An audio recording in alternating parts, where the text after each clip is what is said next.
అక్కడికి వచ్చే ముచ్చట్లు కాంగ్రెస్ నేతలవి సిగ్గుమాలిన వ్యాఖ్యలు బీజేపీ ఈనెవలో మళ్ళీ బీఆర్ఎస్దే అధికారం దేవుడా శంకరా భగవంత ఇదే పని మళ్ళీ బీఆర్ఎస్దే అధికారం మళ్ళీ అరే ఈ చెవులు మూసుకోవాలన్నా ఈ చెవులకి వెళ్ళి రక్తాలు వెళ్తున్నాయి వినలేక ఏడ కలిసినా ఎవరు ఒక పాట పాడుర్రి మళ్ళా మళ్ళా వచ్చేది బీఆర్ఎస్ఏ మళ్ళీ బీఆర్ఎస్దే అధికారం ఒక పాట రాపించుకోరు ఇక వేరే పాటలు కాకుండా ఈ పాట రాయించుకొని మళ్ళీ వచ్చేది బీఆర్ఎస్ అధికారం వచ్చేది బీఆర్ఎస్ అధికారం ఇక ప్రతి నోట్లే నానిపోతుంది లేకపోతే మీరు పాట రాయించుకొని పాడించుకుంటే అరే ప్రజలు గమనిస్తారు ప్రజలు ఏం చేసిర్రు వీళ్ళు ఏం చేసిర్రు గతంలో మీరేం చేసిర్రు ఇప్పుడు వీళ్ళేం హామీ ఇచ్చిర్రు వీళ్ళు ఏం చేయబోతుర్రు ఏం చేస్తుర్రు ఏంది ఏం కదా తెలంగాణ సంసారం ఎట్లా ఉంది ఏ రకంగా వీళ్ళు ముంగడు చేస్తుర్రు కష్టపడుతుర్రా తల్లాడుతుర్రా లేకపోతే తమాషగా మరి ఇక ఇండ్లనే పంతుర్రా అనేది జనాలు చూస్తారయ్యా సారు ఎందుకు తొందర అధికారం ఎవరికి ఇవ్వాలనేది జనాలు నిర్ణయిస్తారు నాకు నేనే డప్పు కొట్టుకొని నాకు నేనే సంకర గుద్దుకుంటే అయిపోయింది ఆ లెక్క మన ఈపు మనం కనపడది మనం ఏం చేస్తున్నాము ఎట్ట చేస్తున్నాము మంచి చేస్తున్నామా మనం నిజమైన ప్రేమను చూపిస్తున్నామా కపట ప్రేమను చూపిస్తున్నామా అనేది జనాలు పసిపడతారు సారు ఉరుకులో పెడితే పొద్దు ఊకది మాట అనగానే అది రాశికి రాదు రంగానికి రాదు జనాలు నిర్ణయిస్తారు జనాలకు అన్నిటికీ ఇంకా ముందుగాల తెలంగాణ జనాలు ఇంకా వీళ్ళు బాగా తెలివి కల్లోళ్ళు ఇక చదువుకో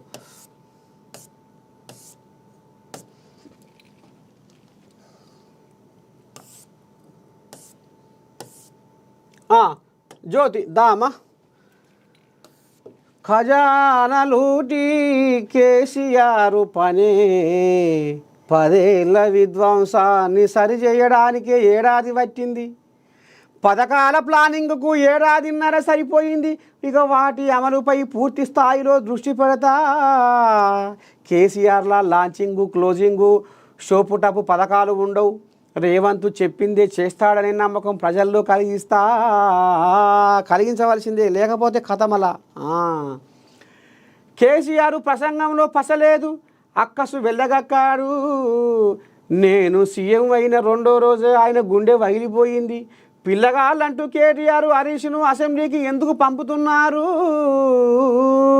ప్రత్యామ్నాయం లేకే కొందరు అధికారుల కొనసాగింపు పార్టీ నిర్ణయం తర్వాతే కగారుపై ప్రభుత్వ ప్రకటన మీడియాతో చిట్చాట్లో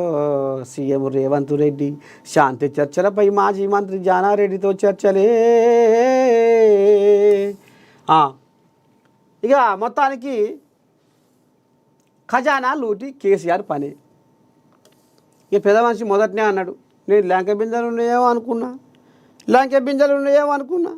ఆఖరికి వస్త్రకాల బోకెల బొచ్చలే ఉన్నాయి ఈ బోకెల బొచ్చల సంసారాన్ని ఎట్లా ముంగడు తీసుకుపోవాలి ఏం చేయాలి ఎట్లా చేయాలి తెలంగాణకు వచ్చే ఆదాయం ఎంత ఖర్చు ఎంత ఏం జరుగుతుంది ఎట్ల సంగతి ఏంది ₹1 కూడా నేను జేబులో వేసుకుంటలేను కాకపోతే ఆదాయం ఎంత వస్తుందో ఖర్చు ఎంత ఉందో మీ ముందరనే పెడతా మీరే పంచుకోరి మీరే తీసుకోరి మీరే కథ నడిపిరి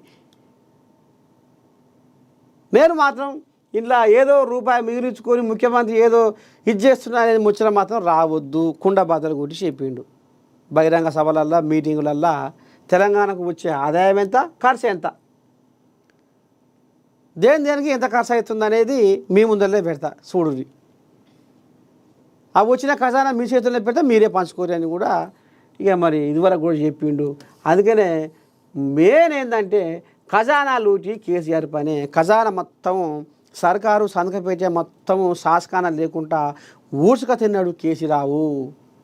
ఖజానా ఖాళీ చేసిండు కాబట్టి ఇప్పుడు ఈ సంసారాన్ని నేను ఎట్టనన్నా చేసి ముంగడికి తీసుకొస్తా